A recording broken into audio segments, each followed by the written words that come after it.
Hey, today we got a special one. That's right, we're checking out Assassin's Creed Nexus on the MetaQuest 3.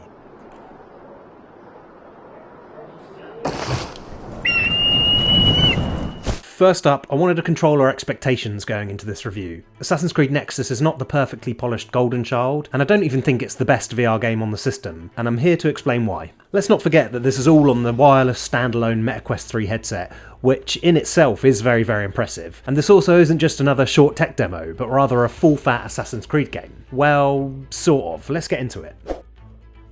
You play as a modern-day work-from-home hacker who's working for the Brotherhood of Assassins. You're thrust into a clever MR experience which has you connecting to your employers, the Brotherhood, remotely. Feels all a little too real to real life for me. From there, you're tasked with infiltrating EA.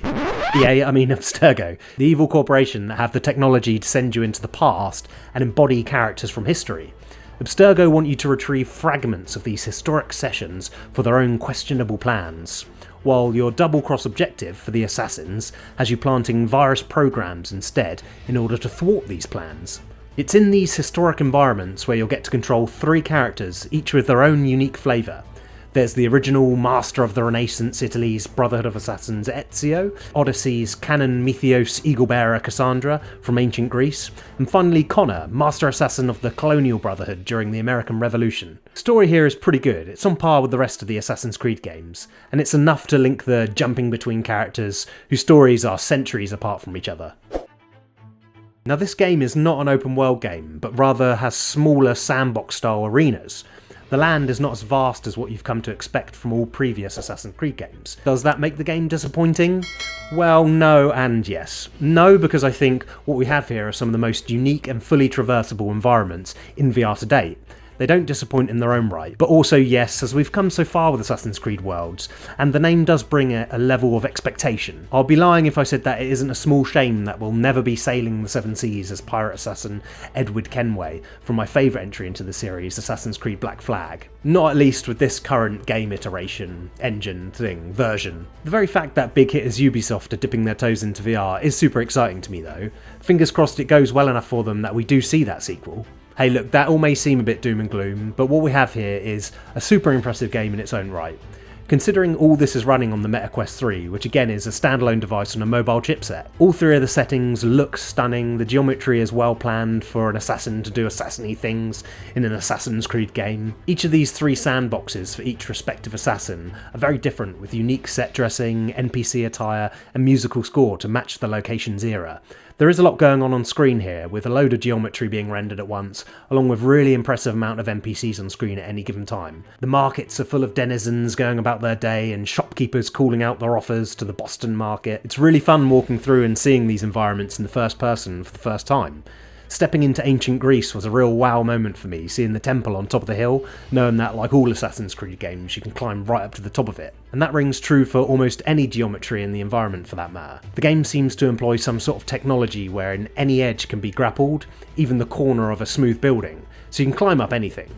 While passing NPCs on the streets really gives the game loads of character, not all the same can be said about most of the NPCs that you meet in the story. It's weird.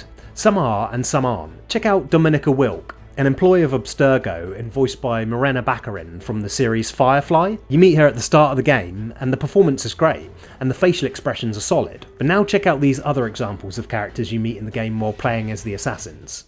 My father and brother deserve justice! Ooh. Those of us on the right side of knowledge have squared ourselves against you. That lip sync is out, isn't it? Come, we must go. Our escape is at hand. They all just look so bland. Looks like Skyrim from 2011. All these guards are the same as well, and they all have exactly the same animation.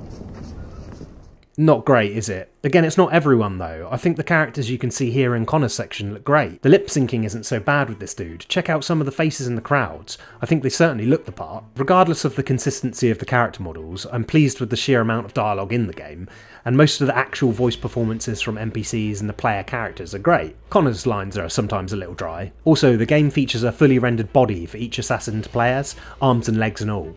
I personally don't care either way, but I know some people love to see a full rendered body in VR rather than just those floating hands. Gameplay is where I think Assassin's Creed Nexus really shines and gives us something unique, particularly in its locomotion and parkour system. Nexus has a similar system to that of all Assassin's Creed games that came before. Hold a button and run around and your character will parkour the environment. This system has been tweaked so that your character won't automatically climb though. Like most modern VR experiences, you have to physically grab ledges to climb the environment. The locomotion system paired up with the climbing mechanics unique to VR work really well. It's not perfect and there still is a little bit of that VR jank, but on the whole it's pretty damn fun. I've never felt so badass in VR, maybe in any game, flat screen included. I do have one small gripe, a touch of feedback if I could be so bold. The parkour button is mapped to A like every other Assassin's Creed game before. In previous titles this was fine, as on your traditional controller, your left thumb allows you to move and turn, and your right thumb is hard on that A button. In this game it's a little different. Your left thumbstick only moves, and now your right thumbstick is mapped to your turning. That means you can't hold A for parkour and turn at the same time. I feel like that's quite a big oversight. If you're playing standing up, you can physically turn, and that'll free up your thumb for that A button, but it doesn't work sitting down. I know most players probably prefer standing up, but I really like sitting down and playing my games. Maybe it's the lack of room in my house or the lampshade that gets a wallop every time I play standing. It's an easy fix though. Allow the player to switch the A button, that's the parkour one, with the trigger. There we go, problem solved, your thumb is free. The A button would then be remapped to unleash your hidden wrist blades. No problems. Okay, rant over, but seriously, update that. I mentioned there were hidden wrist blades. These blades are a staple of the Assassin's Creed legacy, and I'm glad to say jumping from a high point and assassinating an enemy from above using these blades is probably one of the coolest things you can do in VR. The stealth mechanics in general are top notch, as you'd expect, with the crowds to hide among and bushes to sneak into. There are even some of the classic follow missions where you have to follow an NPC and get close enough to eavesdrop their conversation, but get too close and you risk getting discovered. You'll also be really putting your stealth skills to the test when, more than a few times, you have to pickpocket items from patrolling NPC guards. Available to you to dispatch enemies are the crossbow, a more traditional bow, smoke bombs and throwing daggers too. When your stealth efforts go awry and you're discovered, and you will quite often if you're a bit heavy-handed like me, then you're going to have to deal with the combat mechanics. Each of the 3 assassins you play as has a main melee weapon, other than your wrist blades, with Connor's axe probably being the best, as you can throw it. Combat mechanics are a bit slow and dated. They're sort of a dance waiting for the enemy to attack, and then you parry the attack and follow up with a strike. It's not very dynamic, and I swear we were doing this like 5 years ago in Star Wars Vader Immortal. Each environment has a specific level goal set out as an objective from the start. Each environment also has many side missions and collectibles available. I loved walking through these environments hearing the chatter from the local inhabitants of each setting, but I do wish they were more interactive.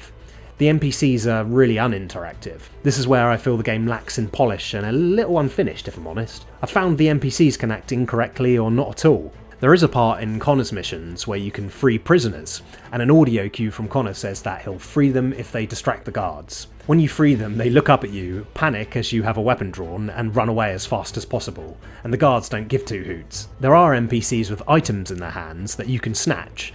The NPC will have a go at you and then demand you give it back, but there isn't a mechanic implemented to actually give back the item. Then if you put the item down, the NPC will just stop having a go at you and walk away. It's also a shame that none of these shopkeepers aren't actual shops that can offer you anything, or NPCs that actually give you any of these side missions. Side missions are all floating pickups, which feels a little bit cheap. A bit outdated, like something out of GTA 3. Obviously the collectibles want to be pickups, and they're satisfying to collect. Side missions you do get though are fun. I particularly like the parkour missions, where you have to run across these environments through these little gates in a set time limit.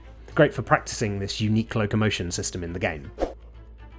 During my time with Assassin's Creed Nexus, I have experienced a few technical issues I wanted to get into. Firstly, the game can get a little choppy. It almost feels like the system is being pushed to its limits. If you alert the guards and have to take on lots of guards at the same time, you can see frames start to dip. I'm not so sure that it's the Quest 3 system being pushed to its limits already, as based on other areas of the game that feel a bit unfinished, I would actually say that this is probably down to rushed optimizations. I think the good news is, at least we could hope for some performance updates in the future to iron out the rough edges. During my time playing as well, I came across a few game-breaking bugs, wherein I would have to completely restart the application. Check out this weird bug where the game just froze, but I could still move my head. Felt like I'd entered a third dimension, a virtual reality if you will. Another time I was playing and the audio just completely cut out of the game. As I said, it's early doors and hopefully these issues can be sorted out.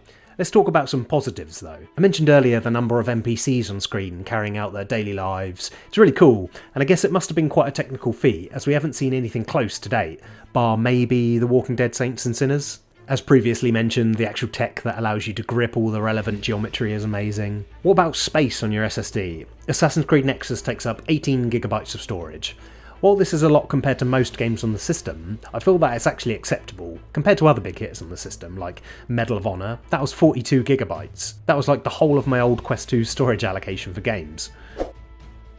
Hey look, now I know this review may seem like I'm trashing the game a lot. Please don't leave this review thinking it's a bad game, as it's really not. I'm just a stickler for good performance optimizations and polish, and in all honesty, I do expect more from someone like Ubisoft. But I do understand why it's the way it is, and jumping into VR with their beloved franchise is a risk for them, and I'm really glad they did. There's a lot to love about this game, mainly the beautiful hustling and bustling environments and the stealth mechanics that work wonderfully in them. It's great to see some of the best characters make a return for the franchise, voiced beautifully and entangled in a fairly decent enough story. If I had to give this game an honest review, in its current state, honestly for me it's a 6 out of 10.